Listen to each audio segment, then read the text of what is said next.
ആകാശവാണി. നമസ്കാരം.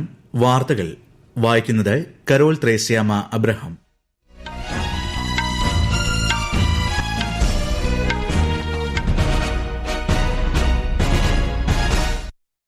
പ്രധാന വാർത്തകൾ.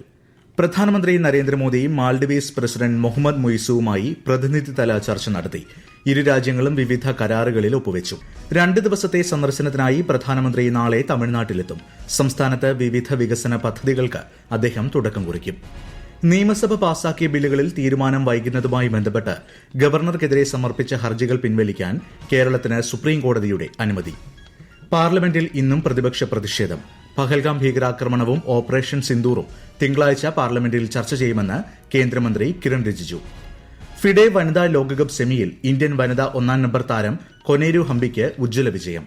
വാർത്തകൾ വിശദമായി. രാഷ്ട്രപതിയായി 3 വർഷം പൂർത്തിയാക്കി രാഷ്ട്രപതി ദ്രൌപദി മുർമു. ഇതോടനുബന്ധിച്ച് രാഷ്ട്രപതി ഭവനിലും പ്രസിഡന്റ്സ് എസ്റ്റേറ്റിലും നടന്ന പ്രധാന പരിപാടികളിൽ ശ്രീമതി മുർമു പങ്കെടുത്തു. കഴിഞ്ഞ 3 വർഷങ്ങൾ കൊണ്ട് പൊതുജനങ്ങൾക്ക് രാഷ്ട്രപതി ഭവനുമായുള്ള ബന്ധം വളർത്തുന്ന ഒട്ടേറെ പ്രവർത്തനങ്ങൾ നടത്താനായതിൽ രാഷ്ട്രപതി സന്തുഷ്ടി രേഖപ്പെടുത്തി. വിദേശ പര്യടനത്തിന്റെ ഭാഗമായി മാൽഡീവ്സിലെത്തിയ പ്രധാനമന്ത്രി നരേന്ദ്രമോദി മാൽഡീവ്സ് പ്രസിഡന്റ് മുഹമ്മദ് മുയിസുവുമായി പ്രതിനിധിതല ചർച്ച നടത്തി. വിദേശകാര്യമന്ത്രി എസ് ജയശങ്കർ, ദേശീയ സുരക്ഷാ ഉപദേഷ്ടാവ് അജിത് ഡോവൽ, മറ്റ് മുതിർന്ന ഉദ്യോഗസ്ഥർ എന്നിവരും പങ്കെടുത്തു. ഇരു രാജ്യങ്ങളും വിവിധ കരാറുകളിൽ ഒപ്പുവച്ചു. ഇന്ത്യയുടെ അയൽപക്കം ആദ്യം എന്ന നയത്തിൽ ഏറ്റവും പ്രധാനപ്പെട്ട രാജ്യമാണ് മാൽഡീവ്സ് എന്ന് പ്രധാനമന്ത്രി സംയുക്ത വാർത്താ സമ്മേളനത്തിൽ പറഞ്ഞു. मालदीव भारत की नेबरहुड फर्स्ट पॉलिसी और महासागर विजन दोनों में एक अहम स्थान रखता है. आपदा हो या महामारी, भारत हमेशा फर्स्ट रिस्पॉन्डर बनकर साथ खड़ा रहा. एसेंशियल कमोडिटीज उपलब्ध कराने की बात हो या कोविड के बाद अर्थव्यवस्था को संभालना, भारत ने हमेशा साथ मिलकर काम किया. മാൽഡീവ്സിന് അവശ്യഘട്ടങ്ങളിൽ അടിയന്തര സഹായം ലഭ്യമാക്കുന്നതിന് ഇന്ത്യയ്ക്ക് നന്ദി അറിയിക്കുന്നതായി പ്രസിഡന്റ് മൊയ്സു പറഞ്ഞു. ദ്വീപ് സന്ദർശനത്തിനായി എത്തിയ പ്രധാനമന്ത്രിക്ക് ആചാരപരമായ വരവേൽപ്പാണ് ലഭിച്ചത്. പ്രധാനമന്ത്രി നരേന്ദ്രമോദി 2 ദിവസത്തെ സന്ദർശനത്തിനായി നാളെ തമിഴ്നാട്ടിലെത്തും. തൂത്തുക്കുടിയിൽ 4800 കോടി രൂപയുടെ വികസന പദ്ധതികൾക്ക് അദ്ദേഹം നാളെ തുടക്കം കുറിക്കും. തൂത്തുക്കുടി വിമാനത്താവളത്തിന്റെ പുതിയ ടെർമിനൽ, വിവിധ ദേശീയപാത പദ്ധതികൾ, റെയിൽവേ അടിസ്ഥാന സൌകര്യ പദ്ധതികൾ എന്നിവ ഇതിൽ ഉൾപ്പെടുന്നു. തൂത്തുക്കുടി ചിദംബനാർ തുറമുഖത്തിലെ 3ാമത്തെ നോർത്ത് കാർഗോ ബെർത്തിന്റെ ഉദ്ഘാടനവും പ്രധാനമന്ത്രി നിർവഹിക്കും. രാജ്യത്ത് സമഗ്രവും സുസ്ഥിരവുമായ തൊഴിലവസരങ്ങൾ സൃഷ്ടിക്കാൻ ലക്ഷ്യമിട്ടുള്ള PM വികസിത് ഭാരത് റോസ്ഗാർ യോജന അടുത്ത മാസം 1 മുതൽ പ്രാബല്യത്തിൽ വരും. പദ്ധതിയിലൂടെ 2 വർഷത്തിനുള്ളിൽ രാജ്യത്ത് 3.5 കോടിയിലധികം തൊഴിലവസരങ്ങൾ സൃഷ്ടിക്കും. 99,446 കോടി രൂപയുടേതാണ് പദ്ധതി.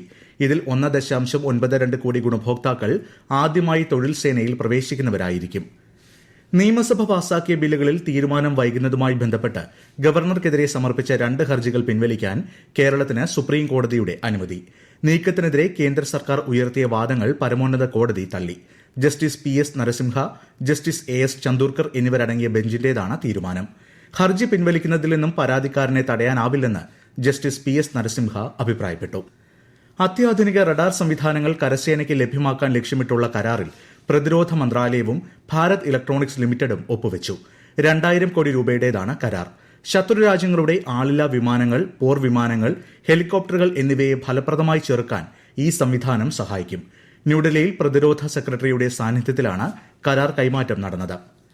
ദക്ഷിണാഫ്രിക്കയിൽ നടന്ന G20 വികസന മന്ത്രിമാരുടെ യോഗത്തിന്റെ ആദ്യ സെഷനിൽ വിദേശകാര്യ സഹമന്ത്രി പാബിത്ര മാർഗരീറ്റ പങ്കെടുത്തു. എല്ലാവർക്കും സമഗ്രമായ സാമൂഹിക സംരക്ഷണം ഉറപ്പാക്കുന്നതിൽ ഇന്ത്യയുടെ പ്രധാന നേട്ടങ്ങൾ മാർഗരീറ്റ യോഗത്തിൽ വ്യക്തമാക്കി.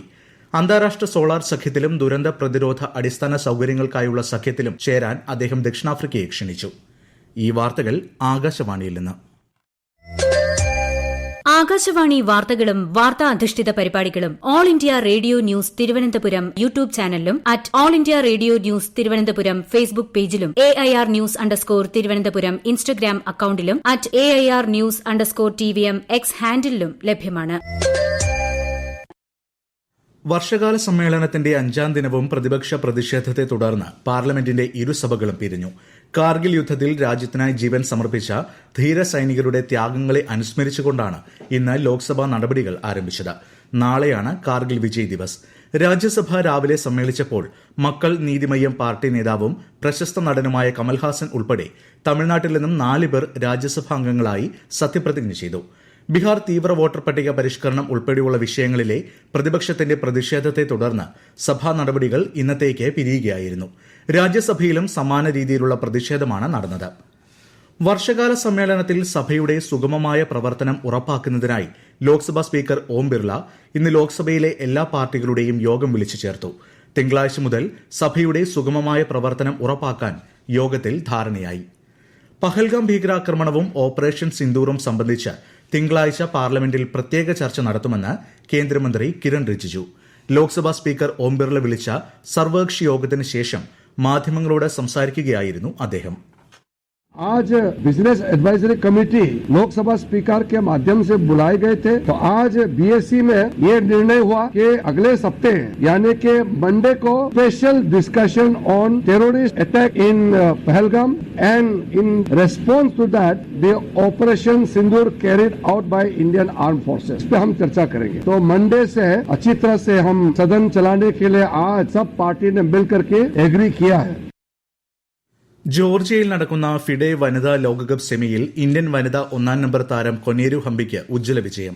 ചൈനയുടെ ടോപ്പ് സീഡ് ലേ ടിൻജിയെ 5-3 കീഴടക്കിയാണ് ഹംപി കലാശ പോരാട്ടത്തിന് യോഗ്യത നേടിയത്. ഇന്ത്യൻ കൌമാര താരം ദിവ്യ ദേശ്മുഖിനെയാണ് ഫൈനലിൽ ഹംപി നേരിടുക.